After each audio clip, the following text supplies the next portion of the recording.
Barely Research Facts is a fact-based podcast brought to you by ArtNowThus, an experiential arts agency based out of Mumbai. Each week, we pick a word at random, dive into it, and see what it brings to us.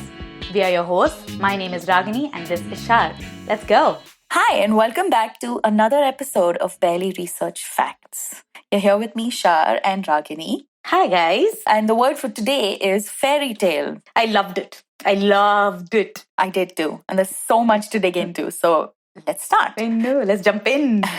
So the first thing that I thought of when talking about fairy tales is how do you distinguish them from myths, legends, folk tales, all of these other things that are so similar but just slightly different. And from all the stuff that I've read, the main difference is that they usually have a magical element to them, which obviously is our favorite bit. The fairy tale, the wonder tale, the magic tale, the fairy story, or the marchen, whatever you want to call it, it's usually a short story and it features mythical entities like dwarves, dragons, elves, fairies, giants, gnomes, much more, all the stuff that I loved growing up. I love the term wonder stories. I did not know that. I feel like it could be German. It could have been direct translation from German. Yeah. I think we can start a petition at the end of this to change the word fairy tales in colloquial use to wonder tales. Wonder stories. Sorry. Oh, yeah, wonder stories. So in most cultures, there's no clear line separating myth from folk or fairy tale, and they together form the literature of the pre-literate societies. Now, what this basically means is that they've been around ages, thousands of years, before we started to write down all the oral traditions and histories and stories that we told. Whether these stories started out as, plays or whether they were acted, they were danced by the people who initially came up with them, they've been handed down from one generation to the next, and which obviously were popularized by the Grimm brothers, who consolidated all of it, put their own spin on all of them, and released them into the public. And that's what we know as the fairy tale in modern society. We will talk a little later in the episode about how old these stories exactly are and a couple of guesstimates on on how old they are and how people got to this idea. Yeah, so I know you have that, but also just coming back a bit, when we talk about fairy tales, there's so much of, we know about the Grimm brothers, we know about, there's a heavily westernized context to fairy tales. Yeah. But also one of the first things that kind of came to my mind when I was thinking about, when I was doing my research was, Indian fairy tales. And then obviously, you come up, the Panchatantra. Yeah. Which all of us have grown up with in India. For context, the Panchatantra is an ancient Indian collection of interrelated animal fables in Sanskrit. Mm-hmm. Primarily, it was written in Sanskrit at the time. And the oldest surviving work is roughly dated back to between 200 BCE to 300 CE. So this is the written work. And of course, the written work is based on a much older oral tradition. The manner of how it's been passed on from generation to generation stays pretty much the same across cultures, whether it's in the West or in the East. That's amazing, isn't it? Yeah, and actually I will come down later in the segment, I will talk to you about just how the Panchatantra has actually influenced fairy tales in some way globally. Wow. Which is really interesting because I didn't know that before. There is a section in the Panchatantra that identifies the author as an octogenarian Brahmin named Vishnu Sharma. However, there is a lot of conjecture about whether this is really his name or whether it was a pen name, and mostly scholars now agree that this was possibly a literary invention and not really a real person. Mm-hmm. So, and while the text is now known as the Panchatantra, there is an old manuscript, older versions of the Panchatantra have titles that have various names. So most of those names end in Akhayayika or Akhayanaka, which mean little story or little story book, respectively, in Sanskrit. Oh, it's cute. Now, the fables of the Panchatantra are found in numerous world languages. It is also considered partly the origin of European secondary work. A lot of folktale motifs that you also find in the works of the Grimm brothers are motifs that have actually been derived from the Panchatantra into, What? Yeah, into folk stories and fairy stories that actually kind of permeated down as we sort of moved along in time. So the hypothesis initially that started kind of going around after this was that a lot of popular worldwide animal-based fables were based on the Panchatantra. But that has kind of been disputed now because the thing is that, the storylines are kind of similar, but that could just have to do with the fact that human morals and values and the things that make people feel good or the things that people consider good are largely the same globally. And so each culture could have had its own stories. And then, it's sort of the overall theme kind of becomes similar. And so actually, it could be that oral traditions in different parts of the world gave birth to their respective stories in those cultures. But the themes have just stayed the same because that's just what appeals to human beings globally. Yeah. So in the Indian tradition, the Panchatantra is what they call a Niti Shastra. Okay. And Niti is sort of translated to the wise conduct of life. And Shastra is, it's a technical or scientific treatise. And so therefore this is actually, the Panchatantra is actually a scientific treatise on the wise conduct of life. So again, that's why it passes down morals, it passes down, values. There are some particular, characters that are based, even in Western traditions, that are based on Indian sages from the Panchatantra itself. Okay. The names that I read were Bijpai and Pilpe the sage, both of whom I haven't really heard of, but apparently these are characters that have been, in time later on, translated into Elizabethan English back in 1570, actually. Wow. And there was a book called The Fables of Bijpai. I'm not surprised. Like, at the time, if you go traveling, to a quote-unquote faraway land, and there's these folk tales that are, amazing, mythical, and fantastical, I would definitely translate them the best I could and show it to the queen, I guess, and be like, okay, where's my land and where's my title? Actually, there were some people who did this. To just journey through, how the Panchatantra kind of like dispersed to different parts of the world. It's very clear now with research that the Panchatantra was not the original, fairy tale, folk story, whatever. Every culture had its versions of it. However, the Panchatantra is the first ever work to be written down for children. And in this itself, it sort of really goes to show you what the influence of the Panchatantra has been to stories for children across the world. Yeah. Which I actually I didn't know, and I thought it was quite interesting. Currently, fables of the Panchatantra are known in at least 38 languages around the world in 112 versions. What? Scholars have noted a strong similarity between stories in the Panchatantra and Aesop's fables, and Panchatantra is also the origin of several stories in Arabian Nights, in the Sailor, many other Western nursery rhymes and ballads. It's really spread its way across the world. Yeah. There are also lots of stories that it shares in common with the Buddhist Jataka tales. Jataka tales I've read also, yeah. Is that something that you read when you were a kid as well? Yeah. I mean, I don't know whether the fairy tales of Arabian Nights, I'm guessing, is fairly popular, but whether Panchatantra and Jataka tales and all were really popular outside of the East, I don't know. Yeah. But I think that for a lot of us who grew up here, it's been, it's something that we really read at and influenced by, I guess. It's very clear that the Jataka tales were not invented by the Buddhists, but it's very uncertain about where the origin is and whether they've really actually borrowed stories from the Panchatantra or the Mahabharata also, for that matter. Yeah. But there is sort of a tapping into a common tapestry of tales. Yeah. All of it sort of seem to come from ancient India. Yeah. So that has occurred. It is likely that Buddhist monks on pilgrimage to India took the text to, sort of travel with the text north to Tibet and China, east to Southeast Asia, and all of these led to versions in, across the East in terms of different stories that came through Tibetan and Chinese, Mongolian, Javanese, and lots of other derivatives. Yeah. Panchatantra also migrated to the Middle East, and this is a really interesting story about how it went from India to Iran. During the reign of Anushiravan in around 550 CE, his physician at the time, Bourgeois, told the story of, went to his king and asked his permission to make a trip to Hindustan. He'd heard of this mountain herb that when mingled into a compound and sprinkled over a corpse, it restored life to a corpse. Ooh. Yeah. And so when he came to India, he was told by, he went looking for it, and there was a wise sage who told him that while this herb does not really exist, what he told him was that the herb is the scientist, science is the mountain everlastingly out of reach of the multitude, the corpse is the man without knowledge, and for the uninstructed, man is everywhere lifeless. Through knowledge, man becomes revivified. And then the sage pointed to the book. Yeah, and then basically that's how the physician went ahead and translated the work into Arabic. Okay. Not Arabic, into Pahlavi, which is a Middle Eastern language. Okay. With some of the Brahmins, they helped him.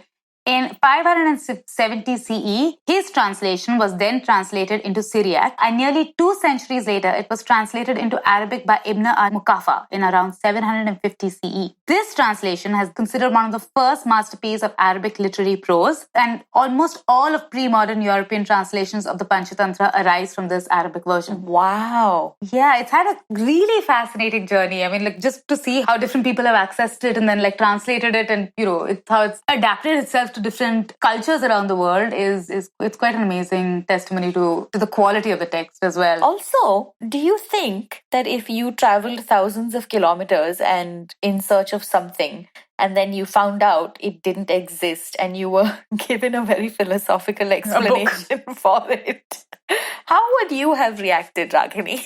See, if I had to take permission from my king to go and travel, and then somebody was telling me this, I'm guessing if he came back empty-handed, that might have had repercussions. Yeah, this is true. Yeah, maybe, the way you'd pitch it is, oh, I don't have the magic cop-surviving herb, but guess what? I've got this book. I have something to make you less stupid. Yeah. I would spin whatever story it took at that point.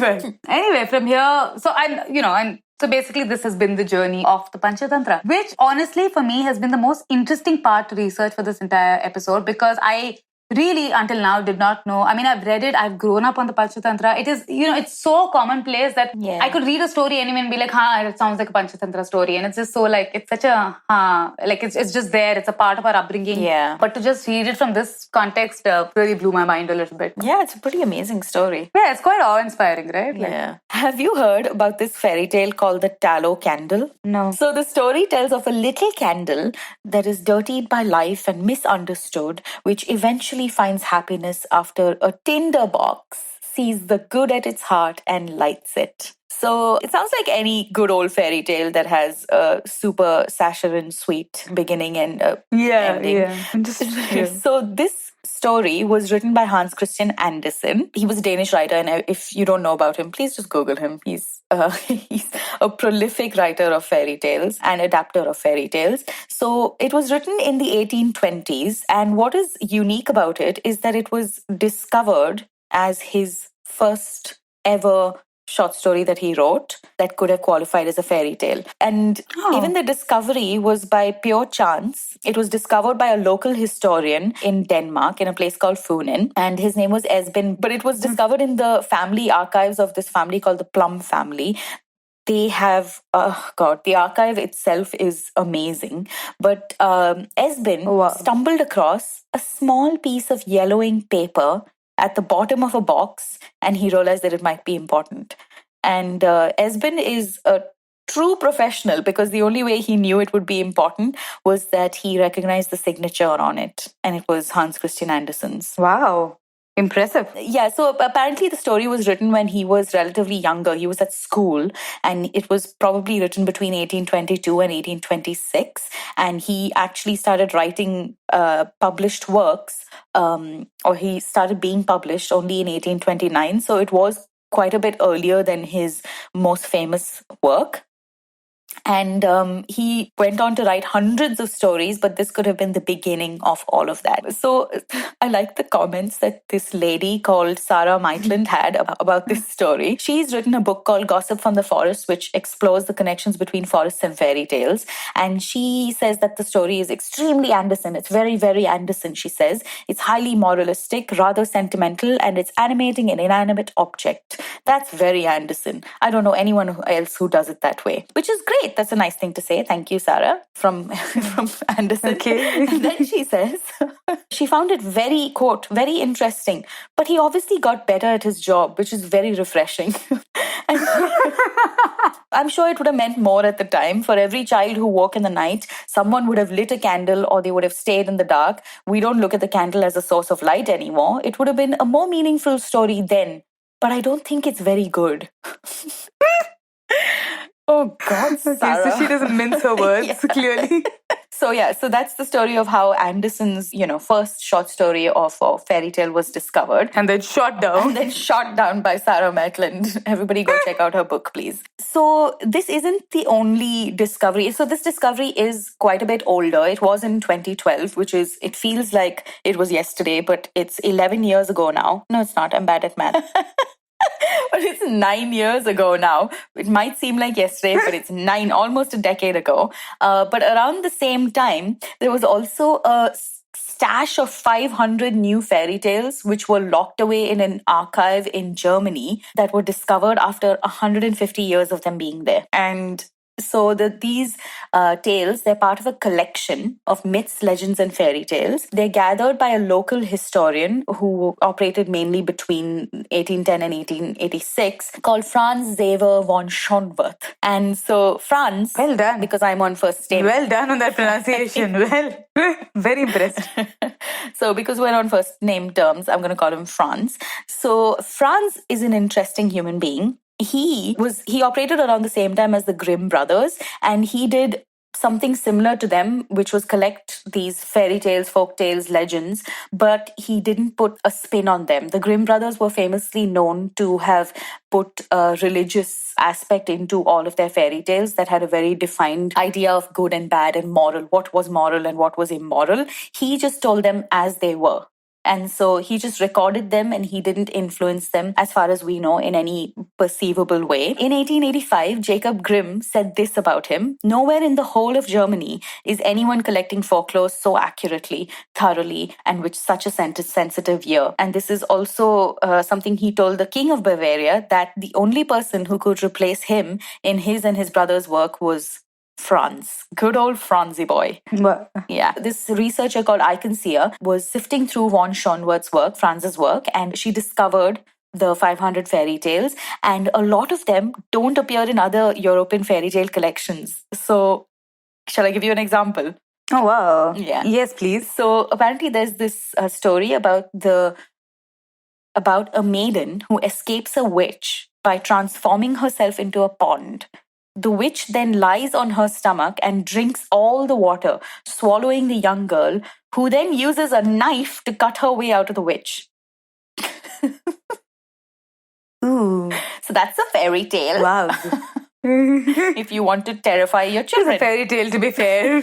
Yeah. So I haven't heard of that one at all. Not that I've heard of all the fairy tales in the world, same. but that's completely alien. And then it also, obviously, it includes all the usual versions of Cinderella and Rumpelstiltskin and things like that. But it has little nuggets like this young maiden, water maiden, who knows how to wield a knife, apparently. Yeah, I mean, it was great forethought to actually first go convert yourself into a water body, then make sure that you have a knife while you're doing that. Was the knife also water? These are all questions that you don't ask, I think, of fairy tales. Note to self, don't try to punch holes in fairy tales.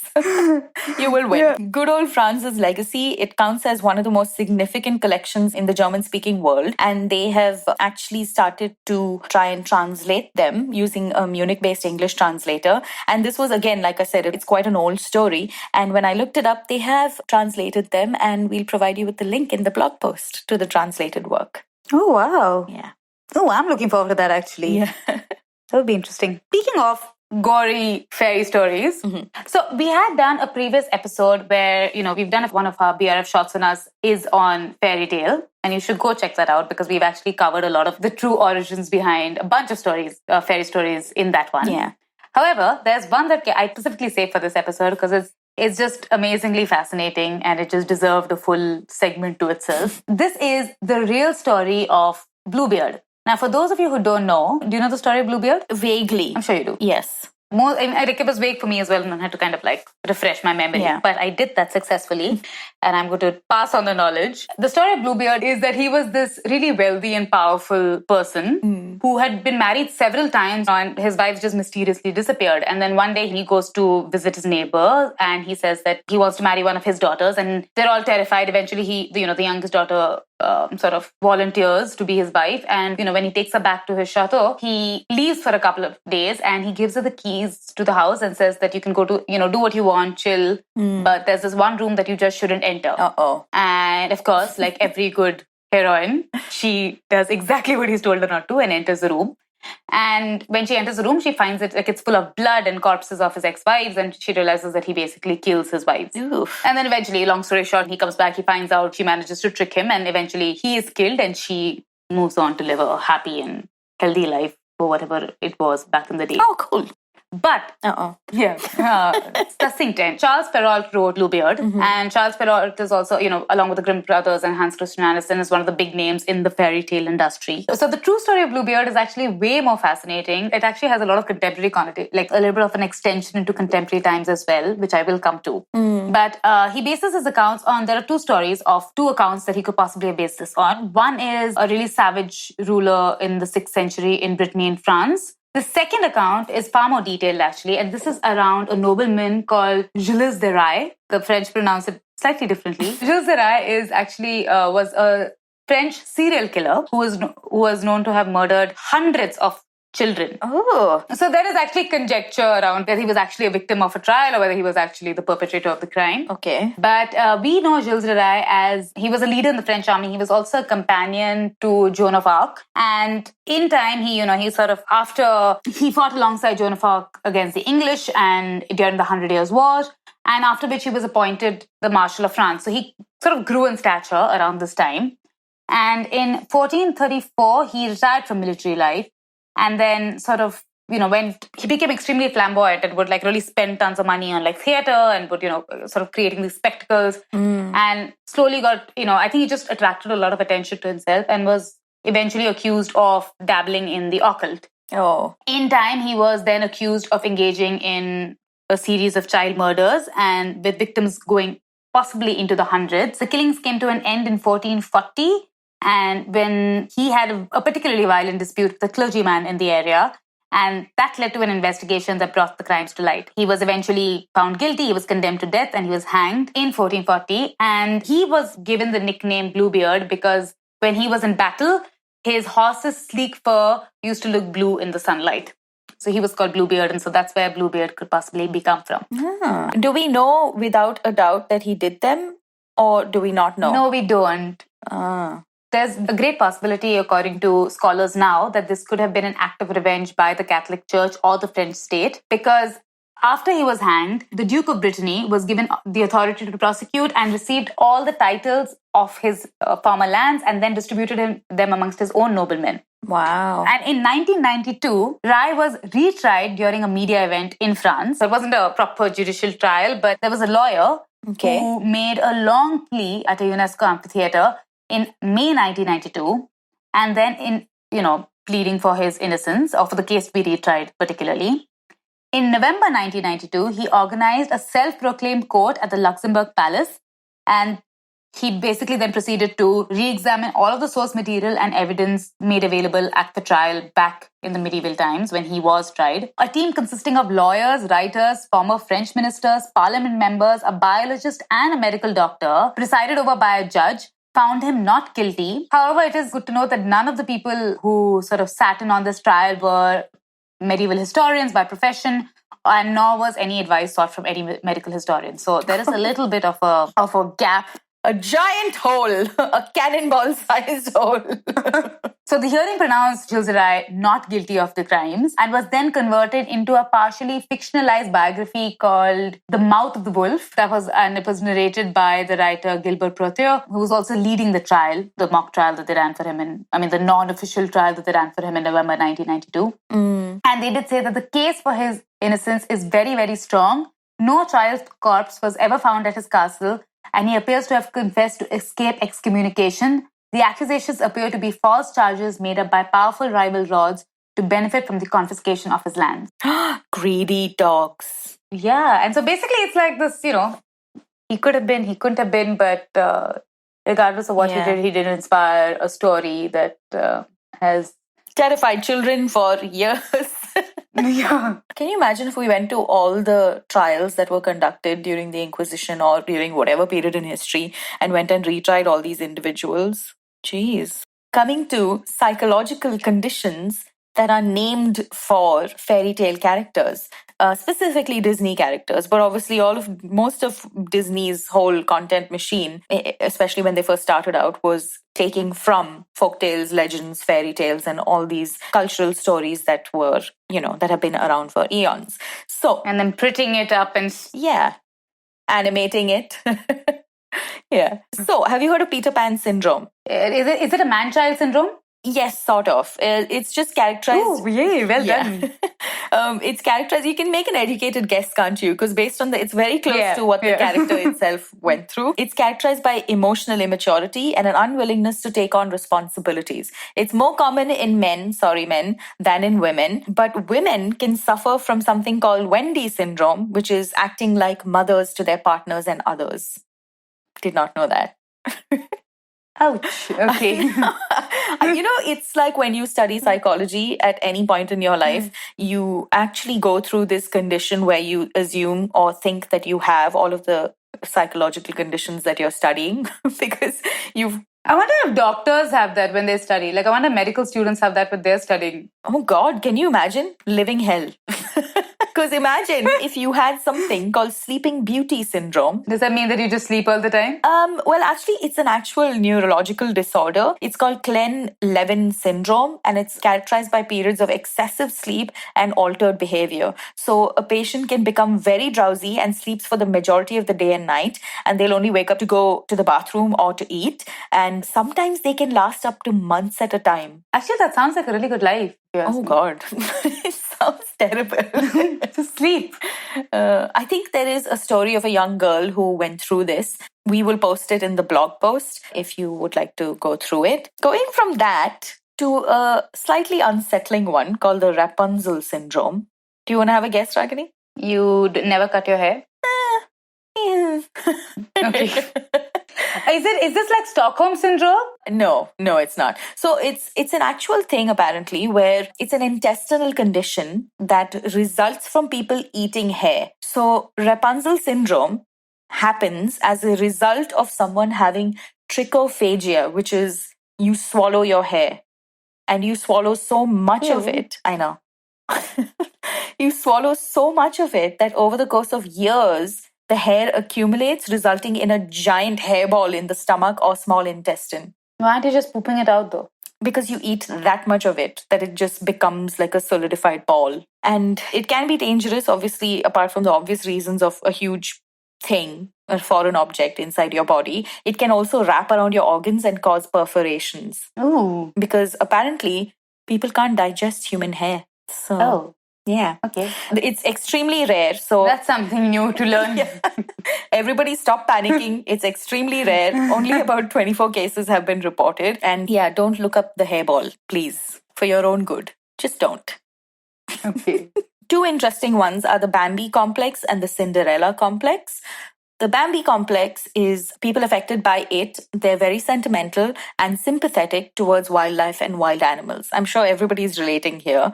They usually have very strong feelings against hunting, controlled fires, or any other inhumane treatment of animals, especially cute ones like deer. Aww. Yeah, we're all just collectively believing we have it. Which is also known as mass hypnosis. I'm joking. So then the last one is the Cinderella complex, which, well, Cinderella, she's cooking and cleaning and being generally mistreated by her stepmother and stepsisters. Someone with the Cinderella complex is extremely dependent on men for emotional and financial purposes. This could be for a variety of reasons in terms of nature and nurture. You could have, been abused, or you could have had certain things happen to you during your formative years that have caused you to be dependent on a male figure for both financial and emotional security. And it was coined apparently in 1981 by a lady called Colette Downing, and she wrote a book called The Cinderella Complex: Women's Hidden Fear of Independence. I tend to not like the insinuation that this exists, but I don't know, maybe it does. I'm pretty sure it does. So those are some interesting psychological conditions based on fairy tale characters. And we all have one of them. Yes. Luckily, it's a good one. 2 or 3 or 4 or 5. No hairballs, please. From psychological conditions to medical conditions. Okay, so this one is based on a paper called Medical Conditions Revealed in Fairytales, Folklore and Literature. And I am given to think that the author, whose name is John Massey, he has a good sense of humor.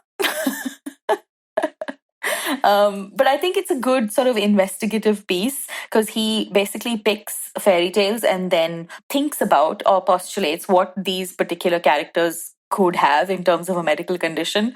Let me give you a couple of examples. So there's Jack and the Giant Beanstalk. So I'm not going to go into the story again. Everybody knows the story of Jack and the Giant Beanstalk. But John Massey says, clearly the giant has a pituitary tumor causing gigantism. The tumor pressing on his optic chiasm also affects his vision, so he can't see him. And that's why he says, fee, fi, fo, fum, I smell the blood of an Englishman. Yeah. So well done. You could do a voiceover. Very impressive. So next up in John Massey's Rolodex of medical conditions in fairy tales is Hansel and Gretel. So he says that they obviously wander off into the woods, and witches are very common in fairy tales, and they usually are described with warts and hunchback and generally unpleasant looking. And this, says John Massey, could be a reference to neurofibromastosis, the warts being cutaneous fibromas and the hunchback from scoliosis, a common complication of neurofibromatosis. So, don't be mean to the witch. She just has medical conditions. Just be nice to her. And he adds that people with this condition may have been shunned by society and so live alone in remote locations, contributing to a somewhat selfish and nasty personality. Just, from not being well socialized. Okay. Yeah. Oh, okay. That's quite a sympathetic view. Yeah, it's very sympathetic to all the baddies. The next one is Goldilocks and the Three Bears. Oh, I love this one. So everybody knows the story again, but he says it is clear that she has Klein-Levin syndrome, a disorder of gluttony. Yeah, where she just goes into other people's houses and thinks that she can just take what she wants. Yeah, this is a bit selfish also. So the two characteristics of Klein-Levin syndrome are hyperphagia, which is gluttony, and hypersomnolence, which is an excessive sleeping too much. So those are the two reasons that she steals and then falls asleep. Grabby little girl. Yes. And then he also says, because he's just that kind of guy, he gives you an alternative explanation that Goldilocks has Prader-Willi syndrome, which is associated with hyperphagia, obesity, low IQ, in brackets, entering a bear's house, behavioral issues, in brackets, breaking things, and can be associated with obstructive sleep apnea, which causes excessive tiredness. So, yeah, Goldilocks was a troubled little girl. Why did he write this paper exactly? I think, you know what, is in the world, you have two types of people.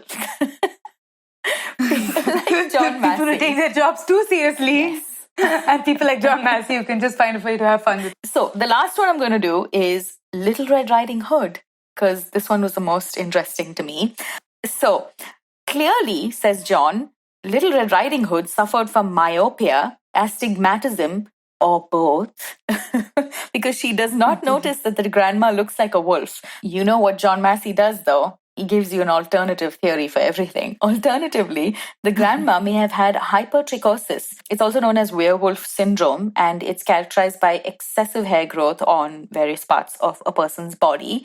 And she would have been hidden away from society because living in society would have been too traumatic with her condition. And she could have had many other issues. Grandmother, what big eyes you have. Exophthalmosis, says John Massey. Abnormal, which is an abnormal protrusion of the eyeball or eyeballs. What a deep voice you have. Vocal cord nodules, says John Massey. What big hands you have. Pituitary tumor, shouts John Massey. So you know what we talked about, not punching holes in fairy tales? Because you will win. Yeah, John Massey missed that note. Exhibit A. And that brings us to the end of this particular segment. Thank you, John. That was highly entertaining, but also a pretty good expansive knowledge of medical conditions. None of which I will remember 5 minutes after it. Adding on to the bit about Goldilocks, there's a really interesting... do you know what the Goldilocks zone is? I think I have a vague idea. So the Goldilocks zone is, it refers to the habitable zone around the star where the temperature is just right. Not too hot, not too cold, for liquid water to exist on a planet. So it is, obviously, we get the reference about why it's called the Goldilocks zone now. Yeah. But finding any area in space that is able to sustain liquid water could potentially be life-bearing. Because the only life that we know about, is our carbon-based life, and water plays a crucial role for our existence. So therefore, the natural exposition from here is that if we direct our attention to other planets where, the locations are capable of having liquid water, there is a possibility that we may come across life there. And so that's why we look for water on Mars. Yeah. Did they find water on Mars ever? Let's not go into that. Yes, they did, but it was subterranean and it was something very scientific. Looking for planets in the Goldilocks zone is a bait that allows scientists to hone in their search for Earth-like planets and that could potentially contain life. And the assumption is that if there is a possibility that there will be liquid water on the planet, then it is also a possibility that the planet may be habitable. And so, so a little bit from from the psychology to medicine to science to astronomy and astronomy. And just smashing it in Yeah, and we were surprised that the Panchatantra traveled from India to the Middle East. Look where else they got. We're And with that, I'm going to come to the last segment of our episode, which is around the conventions of fairy tales. All right. So there are a bunch that we know about once upon a time and a long, in a faraway land and stuff like that. And those are pretty self-explanatory. So I'm not going to go into those too deeply because honestly, it's pretty much what we imagine it to be, which is just an arbit place in time and an arbit place on the planet. Yeah. But there is the fairy tale convention of they lived happily ever after is when, for a long time, when people described happily, being happy ever after, it was used in relation to marriage and it it was about, and therefore most fairy tales will end with two people getting married and then they lived happily ever after. Yeah. Right? The first time it was ever used in context of marriage was in Boccaccio's translation of the Decameron. For those of you who don't know, the Decameron it's a book based, it was written in the 1700s, I think. And it is a collection of stories told by a group of people who moved to a little chateau on the outskirts of Florence to escape the Black Death. And they began to swap stories with each other. In the 16th century, it sort of went as happy in the ever after, which is before Boccaccio wrote the Decameron. And so it sort of meant the eternal happiness that you would find for yourself in heaven. And then it eventually translated by the 18th century into being happily ever after, meaning being together forever in wedded bliss. There is a really interesting essay by Tolkien, who Shar and I absolutely love. We are big fans of Lord of the Rings. But Tolkien wrote an essay called On Fairy Stories, in which he discusses the fairy story as a literary form. And he suggests that fairy stories can provide a moral or emotional consolation through their happy ending, which he terms as eucatastrophe. What's that? Which is basically a happy ending. In the more traditional sense. What I also really did try to find out, but I haven't been able to, is, how does the term happy ending get the connotations that it sometimes has today, which is the slightly less, the slightly more adulterated connotation. And I could find nothing about how it made that journey. So if anybody who's listening to this podcast knows about that, please write into us and tell us. That would be an interesting bit for us to know as well. And with that, we have now reached the end of this episode. Would you say it's a happy ending, Ragini? I'd say it's a very happy ending. Okay, before we crack any more dirty puns, we'll see you next time. Thank you for listening.